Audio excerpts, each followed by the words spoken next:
என்னடா இது மண்டை அது பின்னால ஒரு கொண்ட நல்லா இருக்குதான்னு நீ கேளுடா உன் ஃப்ரெண்ட. நீங்க கொல்லா பேண்ட் கேஸு நாங்க அப்படி இல்ல மாசு. நீ யாரோ கேளு நாங்க ட்ரெண்டிங்கில மாசு. நீ டிக்டாக் லூசு உனக்கு வெண்டக்கா பேசு அப்பா பாக்கெட்டில துண்டத்தான் திருற கேசு.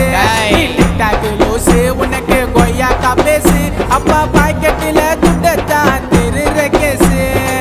மஜாவா வந்துன்னு வரோம் 90 கிட்ஸ் நாங்க ஸ்டைல்ல போட்டுக்கலாம் வாங்க வாங்க வாங்க வாங்க ஜோப்பி ஜோப்பி தாங்க.